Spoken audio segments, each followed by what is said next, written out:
Si Coach Bong nagmekos-mekos, tornado na naman si Coach Bong. At ito na, mag-process na tayo mga ka-Coach Bong.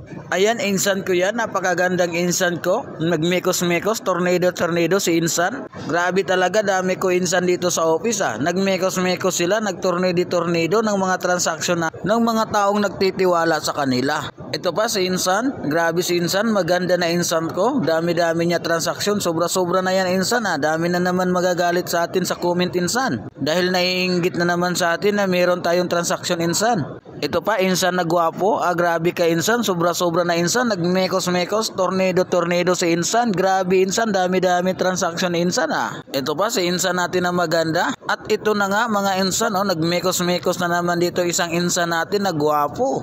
Daming tornado na transaksyon ni insan. Nagmekos-mekos mga insan natin dyan, mga ka-Coach Bong. Ito pa si insan, nagbibilang ng transaksyon. Nagmekos-mekos, tornado si insan. Dami-dami transaksyon ni insan Congratulations mga insan. Ang dami nyo naman natutulungan kumita niyan mga insan. Ito pa mga insan natin yan. Nagpipicture, nagmekos-mekos, tornado mga insan natin. Good morning mga ka-Coach Bong. So ngayon, nandito tayo ngayon sa office para magmekos-mekos men.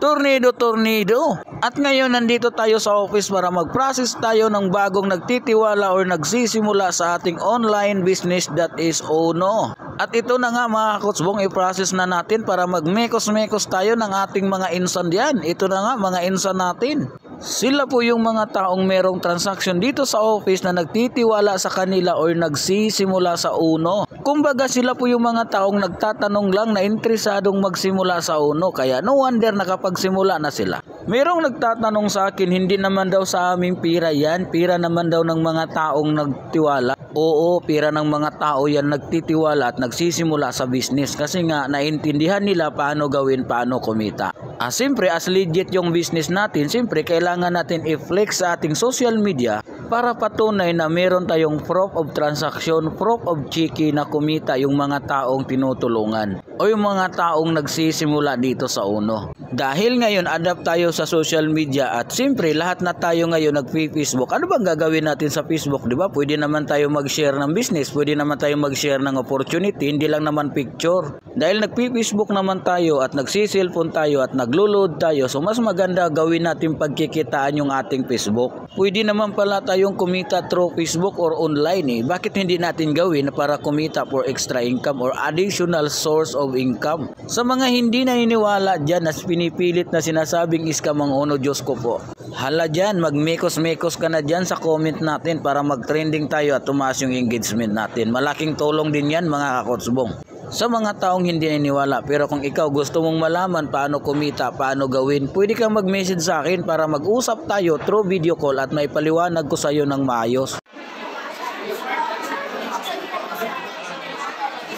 Idol, ano yung mga background ng mga taong nagtitiwala sa iyo? Yun, so may mga nagtiwala sa atin, araw ngayon ng Monday, so grabe transaksyon natin. Mayroon po tayong tatlong nagtiwala. So for the background, isang OFW, isang negosyante at isang government employee naman. So bali nakilala lang namin sa online, so nagtiwala lang. So kumbaga dito kasi ang kailangan sa negosyo, tiwala lang. 'Di ba? Lalo na kung alam mo na yung ginagawa namin. So kailangan mo lang magtiwala ka lang sa, lalo na kay coach na nung napanood mo yung video na to, so alamin mo sa kanya kung di mo pa alam kung paano kumita sa online, sa Facebook, sa cellphone mo. Baka maya araw-araw ka nag-Facebook pero hindi mo pa alam paano kumita. So pagkakitaan mo na, kahit wala kang alam sa ng negosyo. Kasi nagsimula po ako dito, wala naman ako alam sa ng business. So mayroong mga mentor dito na magtuturo at mag-guide sa atin. Okay, tulad dito, nagtiwala lang. Kaya ikaw, subukan mo lang din. Okay? Pagtulungan natin yung negosyo pag nakita mo. Okay. Yan po. Idol, ano pala yung background nyo po? Dati po akong construction worker at messenger po ako dati. Okay. So Idol, tanong lang ko lang magkano na yung kinita mo? Yung pinakamalaki kinita mo? Ayun, kumita ko dito isang buwan, 99,000. Yan, congratulations okay. Idol Congrats. Yes po.